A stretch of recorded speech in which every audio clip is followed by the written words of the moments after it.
Hi, good morning to you all. My name is Sandeep Kumar. आज मैं first video आपको demo class के नाम से डाल रहा हूँ, बेसिक वीडियो। इस वीडियो में हम सारी बेसिक बातें करेंगे, ठीक ना। और कुछ I have some student from Bihar board also, so I will teach you bilingual. Hindi में वही बातें होगी, थोड़ी बहुत बातें इंग्लिश में भी होगी, ठीक ना। इस चीज को ध्यान में रखते हुए तो पहले से मैं 2-3 सेंटेंस आपको बोर्ड पे लिख के रखा हूँ, इसी पे डिस्कशन आज की डेमो क्लास में होगी। तो पहला है क्या, संदीप प्लेस क्रिकेट।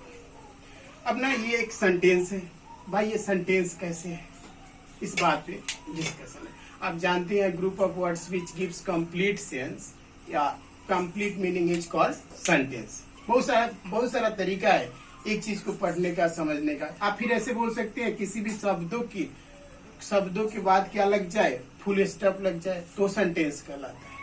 बहुत सारे शब्द हैं, उसके बाद क्या लगा हुआ है, फुल स्टॉप, और उसका क्या है, मीनिंग है, तो सेंटेंस कहलाता है। फिर आप इसे बोल सकते हैं सब्जेक्ट प्लस प्रीडिकेट को हम सेंटेंस कहते हैं। तो आपको जो चीज जैसे समझ में आ जाए वो अच्छा है आपके लिए। इस वीडियो में हम बेसिक बातें करेंगे। जैसे इस संदीप प्लेज क्रिकेट, इसमें सब्जेक्ट कौन है, वर्ब कौन है और ऑब्जेक्ट कौन है। अब देखो, अभी इसमें सब 3 ही सेंटेंस है। संदीप प्लेज क्रिकेट, आप बोल दोगे सर प्लेज वर्ब है, संदीप क्या हुआ, सब्जेक्ट है, क्रिकेट क्या हुआ, ऑब्जेक्ट। ये लॉजिकल नहीं हुआ।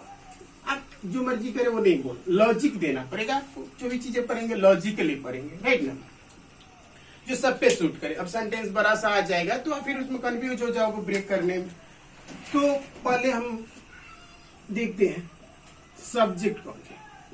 अब मैं सब्जेक्ट आपसे पूछूंगा कि सब्जेक्ट कौन है, तो आप बोलेंगे, आप तो जवाब दे नहीं पाएंगे क्योंकि अब क्लास ऑनलाइन है। तो जो बच्चे जवाब देते हैं या फिर जो आपका जवाब है वही मैं लिख देता हूँ खुद से। बहुत सारे बच्चों को पढ़ाया तो वही जवाब देते हैं, doer is called subject. Doer को क्या बोलते हैं, सब्जेक्ट। यही जवाब हमको सुनने को मिलता है बार बार। या फिर ऐसा सेंट्रल आइडिया को भी हम क्या बोलते हैं, सब्जेक्ट बोलते हैं। ये सारे बच्चे यहाँ जवाब देते हैं जो आप देना चाह रहे थे, तो मैं खुद ही जवाब दे दिया। सेंट्रल आइडिया को हम सब्जेक्ट बोलते हैं या डूअर को हम सब्जेक्ट बोलते हैं, है ना। अब ये दूसरा सेंटेंस, अब आते हैं पॉइंट पे कि संदीप प्लेज क्रिकेट में खेलने का काम कौन कर रहा है। खेलने का काम संदीप कर रहा है। इसका मतलब कि आप इसमें डूअर कौन हुआ, संदीप हुआ। तो फिर आपको क्या मिल गया, डूअर मिल गया। और डूअर अगर संदीप है तो सब्जेक्ट कौन बन गया, संदीप बन गया। भाई आपका डेफिनेशन सही हो गया या फिर जो मैंने लिखा बोलो वही सही होगी।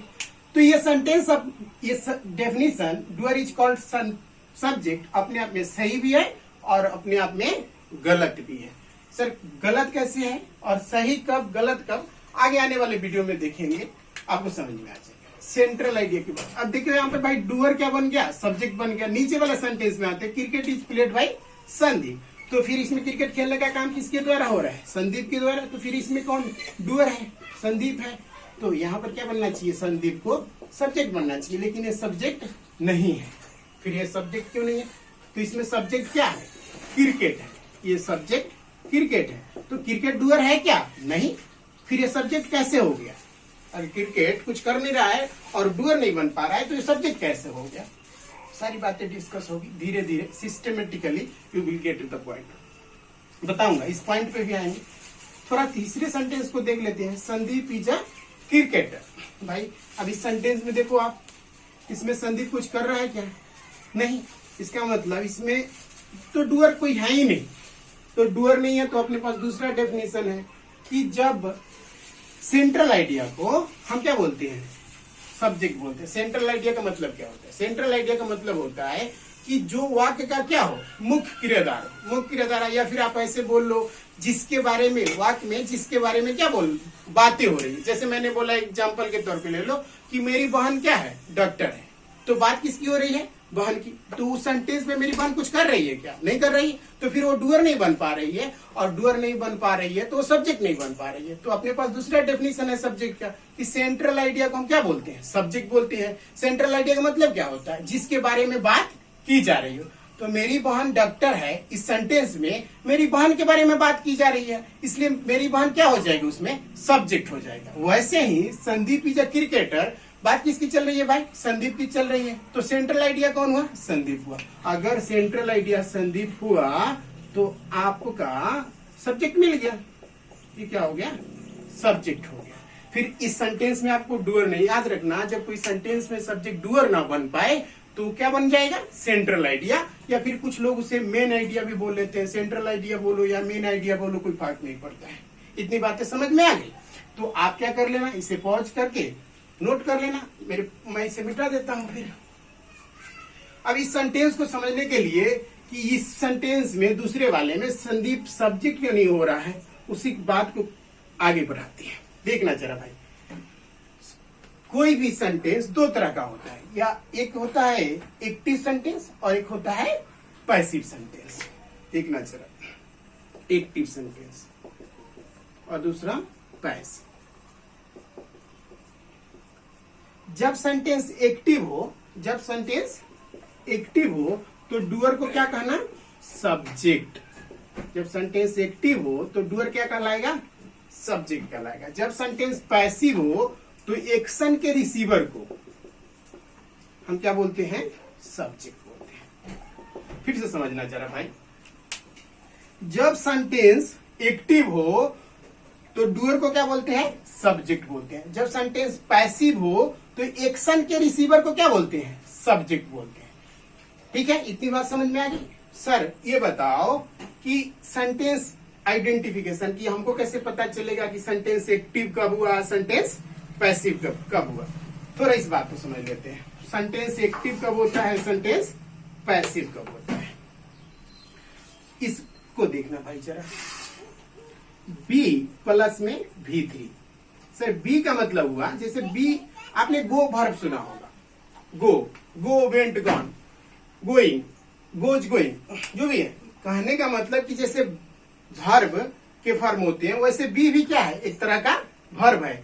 इसके बाद क्या आ जाए? V3 आ जाए। बी के बाद V3 आ जाए तो सेंटेंस क्या कहलाएगा? पैसिव।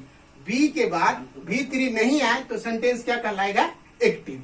सर भाई बी क्या है? वर्ब का एक फॉर्म है, B1 है, बेस फॉर्म बोलते हैं इसे। समझ लो आप जरा बी के फॉर्म को जरा भाई समझना। जैसे हर वर्ब के क्या होते हैं? B1, B2, B3, वैसे बी का भी क्या है? फॉर्म है ईच, एम, आर और खुद भी। दूसरा फॉर्म हो गया वाज और वर। तीसरा हो गया बीन। अब जरा देखना, इसको बोलते हैं हम बी का क्या? फॉर्म। तो इसके बाद क्या आ जाए? V3 आ जाए, सेंटेंस क्या होगा? पैसिव। फिर जरा सुनना, सर बी के फॉर्म है, पहला V1 is, am, are, be. दूसरा वाज या वर, और तीसरा क्या हो गया? बीन। ये 7 अक्षर। इस 7 अक्षर के बाद अगर V3 दिखाई दे तो सेंटेंस क्या कहलाएगा? पैसिव। और इस 7 अक्षर के बाद V3 नहीं दिखाई दे तो सेंटेंस क्या कहलाएगा? एक्टिव। अब इसे दूसरी तरफ से भी बोल सकते हो, वैसे रिवर्स करके बोल लो कि अगर इस 7 अक्षर V3 के पहले अगर ये 7 में से कोई अक्षर दिखाई दे तो सेंटेंस क्या कहलाएगा? एक्टिव। और इस V3 के पहले इस 7 अक्षर में से कोई अक्षर दिखाई नहीं दे तो सेंटेंस क्या कहलाएगा? एक्टिव। तो आपको पता हो गया सेंटेंस पहचानने का तरीका कि सेंटेंस एक्टिव कब होगा, सेंटेंस पैसिव कब होगा। देख लेना जरा भाई, पहले में संदीप प्लेज क्रिकेट। इस सेंटेंस में प्लेज V3 है? नहीं है। जब सेंटेंस में V3 है ही नहीं तो सेंटेंस क्या कहलाएगा? एक्टिव। क्यों? क्योंकि मैंने बोला कि बी का जो ये फॉर्म है is, am, are, be, was, were के बाद क्या जाए? V3 आ जाए। तो V3 तो वर्ब है ही नहीं। अगर वर्ब V3 नहीं है तो सेंटेंस क्या होगा? पैसिव नहीं हो सकता। सेंटेंस क्या होगा? एक्टिव होगा। दूसरे सेंटेंस में देखना भाई, cricket is played by Sandeep. अब देखना जरा भाई, ये प्लेड जो है V3 है या नहीं है? सर है।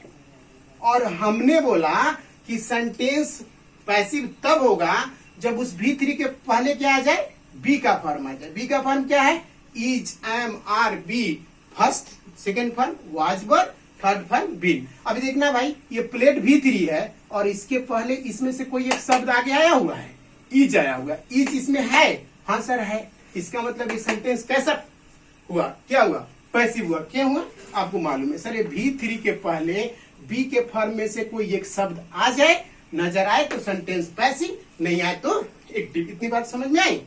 तो हमको मालूम हो गया कि सेंटेंस एक्टिव कब होता है, सेंटेंस पैसिव कब होता है।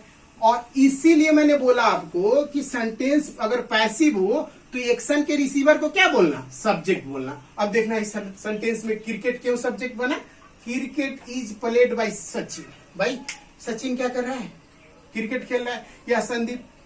अब देखना क्रिकेट खेलने वाला डूअर है, सेंटेंस कैसा है, पैसिव है, तो रिसीवर को क्या बोलेंगे, सब्जेक्ट बोलेंगे। तो खेलने डूअर को तो मैं सब्जेक्ट नहीं बोल सकता। अगर सचिन बल्ला घुमा रहा है, किसके लिए घुमा रहा है, उस गेम को क्या बोलते हैं, क्रिकेट बोलते हैं। तो अब देखना जरा कि ये एक्शन जो संदीप कर रहा है वो किसके लिए कर रहा है, क्रिकेट के लिए कर रहा है। तो एक्शन का रिसीवर कौन हुआ, क्रिकेट हुआ। अगर ये क्रिकेट एक्शन का रिसीवर हुआ तो ये सब्जेक्ट हुआ, हाँ हुआ। इसीलिए मैंने बोला कि जब सेंटेंस पैसिव हो तो सेंटेंस जब पैसिव हो तो एक्शन के रिसीवर को क्या बोलना है, सब्जेक्ट। और जब सेंटेंस एक्टिव हो तो डूअर को क्या बोलना, सब्जेक्ट। इतनी बात समझ में आ गई, ठीक है ना।